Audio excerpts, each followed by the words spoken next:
Igihugu cyugarijwe n'intambara ikomeye mu burasirazuba none umurwa mukuru Kinshasa wongeye kwinjira mu bihe by'akaduruvayo ka politiki gashobora guhindura amateka. Ihuriro rikomeye ry'abatavuga rumwe n'ubutegetsi muri Repubulika ya Demokarasi ya Kongo rizwi nka C34 cyangwa Coalition Article 34 ryamaze guhaguruka. Ntabwo basaba imishyikirano isanzwe ahubwo barasaba ko Perezida Felix Tshisekedi Tshilombo yegura ku mirimo ye. Ese kuki umuryango w'ubumwe bwa Afurika binyuze kuri Perezida w'u Burundi Evariste Ndayishimiye winjiye muri uyu mukino mu ibanga? Kuki abatavuga rumwe n'ubutegetsi bemeza ko intambara yo muri Kongo atari yo soko y'ibibazo ahubwo ari ingaruka gusa? Niki kizaba tariki 22 Nyakanga 2026 ubwo bazabigabiza ingoro y'umukuru w'igihugu? Muri nkuru icukumbuye tugiye kwinjira mu mizi y'ikibazo cy'imiyoborere muri Repubulika ya Demokarasi ya Kongo. Isura nshya y'intambara ya politiki hagati ya Tshisekedi n'abatavuga rumwe n'ubutegetsi bwe ndetse n'ibanga ryinshi nyuma y'inama yahuje C34 na Perezida w'umuryango w'ubumwe bwa Afurika. Kumana natwe kugeza ku musozo kuko ibyo tugiye kukubwira bishobora guhindura isura y'akarere k'ibiyaga bigari by'iteka ryose.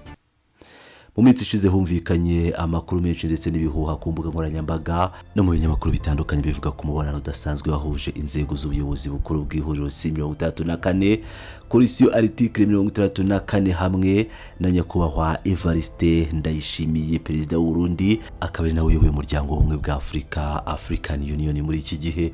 Uyu mubonano wabaye mu rwego rw'ibiganiro n'ubuhuza uyu muryango uri gukora ku bibazo byugarije Repubulika ya Demokarasi ya Kongo wazamuye impaka zikomeye cyane kugira ngo bakureho urujijo n'amakuru y'ibihuha. Ubuyobozi bwa C34 bwasohoye itangazo rikomeye cyane rigenewe abanyamakuru rishyira ukuri hanze. Bakoze ibyo bita point de presse mu magambo yumvikana kandi adaciye ku ruhande basobanura imiterere y'uwo mubonano n'umurongo wabo wa politike utajegajega. Ingingo ya mbere kandi ikomeye ihuriro C34 ryashatse gushyira mu mucyo ni inkomoko y'iyi nama. Mu gihe bamwe mu bayoboke ba leta ya Kinshasa bavugaga ko abatavuga rumwe n'ubutegetsi bagiye gupfukamira umuryango w'ubumwe bwa Afurika basaba ubufasha, C34 yateye utwatsi ibyo birego bemeje ko batigeze na rimwe basaba iyi nama. Bati iki gitekerezo cyaturutse ku mukuru w'umuryango w'ubumwe bwa Afurika ubwe.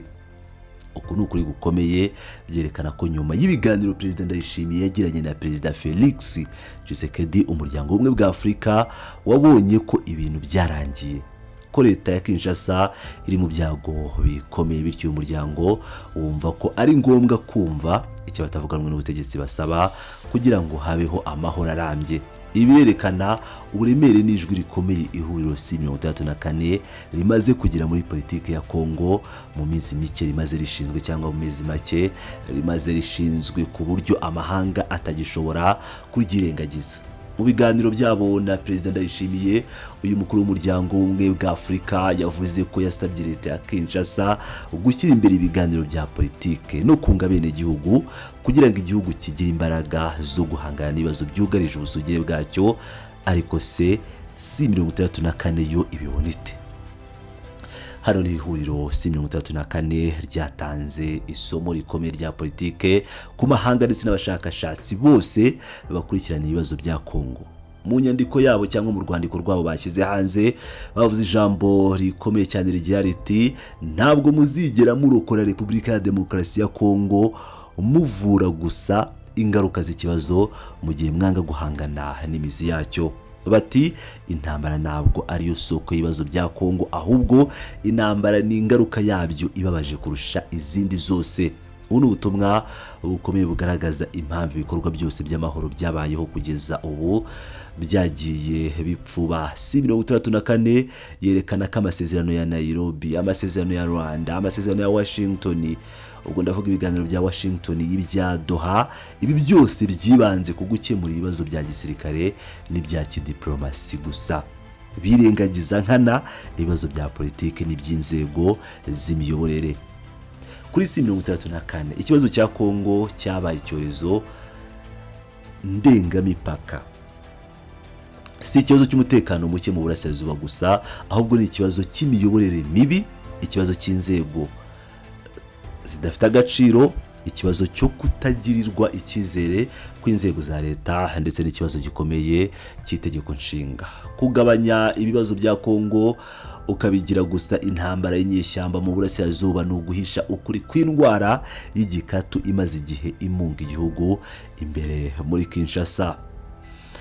Naho se ku kibazo cy'itegeko nshinga, iki nicyo kintu gisa n'icyasandaje amata cyangwa cyabogoje amata mu gihe igihugu kiri mu ntambara, mu gihe igice kimwe cy'ubutaka bwa Kongo kigaruye bitewe n'intege nke zimwe cyangwa intege nke mu buryo budasubirwaho z'inzego z'umutekano. Ihuriro C64 rivuga ko Perezida Felix Tshisekedi yatangije umushinga mushya kandi w'agashinyaguro wo guhindura itegeko nshinga.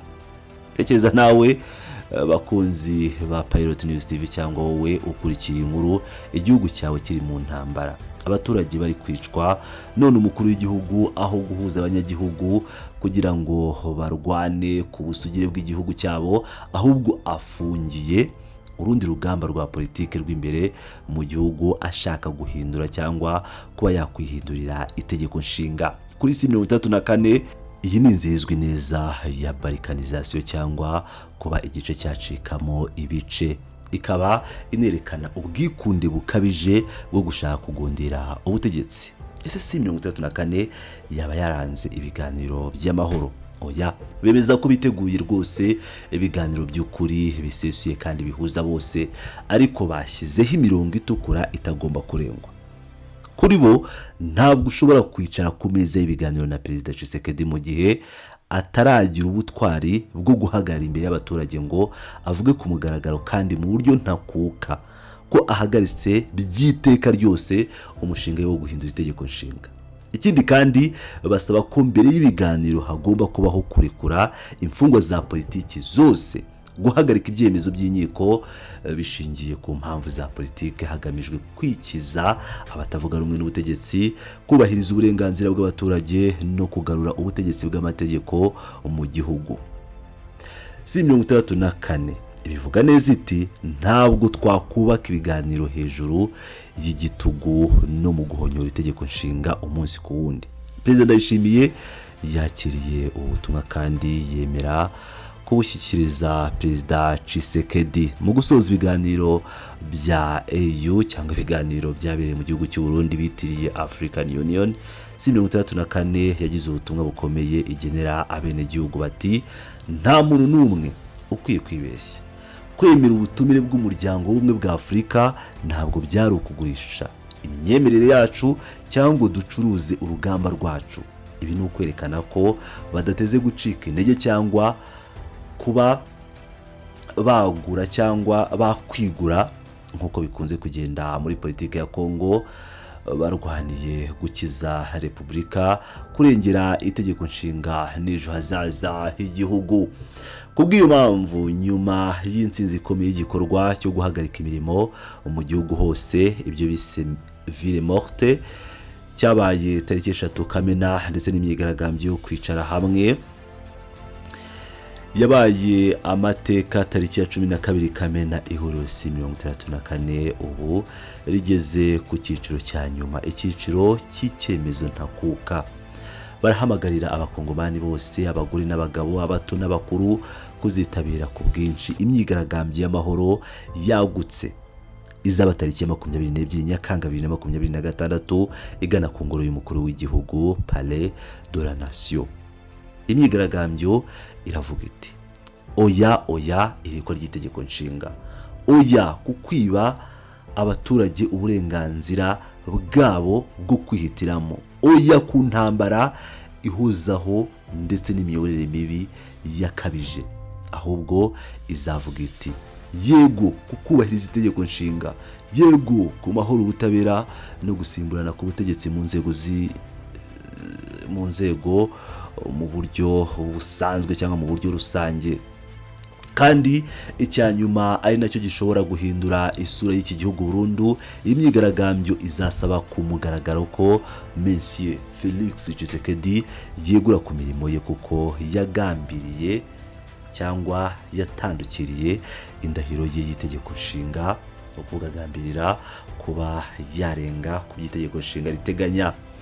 Bavandimwe rero dukurikiye iyi nkuru cyangwa bavandimwe mukurikiye iyi nkuru, nk'uko urwandiko rwa C34 rwasohotse Kinshasa tariki ya 9 Nyakanga 2026 bivuga mu gusoza ubusugire bw'igihugu n'ububasha bwo kugena ejo hazaza byihariwe gusa n'abaturage ba Kongo, nta bwoba, nta gitugu cyangwa kuba bakomeza guteshwa agaciro n'ubutegetsi bwagashoza ntambara bushobora guhagarika abaturage biyemeje kwisubiza igihugu cyabo. C34 yasoje yemeza ko urugamba rukomeje kugeza ubwo itegeko nshinga, demokarasi, amahoro n'agaciro k'umunyekongo bizagarukira.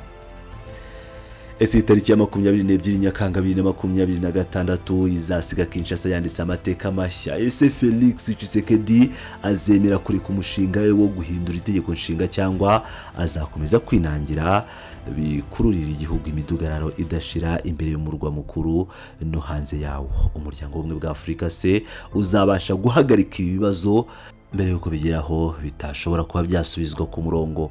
Ibi ni ibibazo bikomeye abasesenguzi bose ba politike y'ibiyaga bigari bakomeje kwibaza, kandi natwe tuzakomeza kubakurikiranira hafi kugira ngo tujye tubagezaho amakuru agezweho acukumbuye kandi afite gihamya. Urakoze cyane gukurikirana iyi nkuru kugeza ku musozo. Niba wakunze ubusesenguzi, kora subscribe, like kandi usiga igitekerezo cyawe muri comment hasi. Ese urabona Tshisekedi azemera kwegura cyangwa abaturage bazirukankana ubutegetsi bwe? Turifuza kumva icyo bitekerezaho. Naho utaha, amahoro y'Imana abane namwe.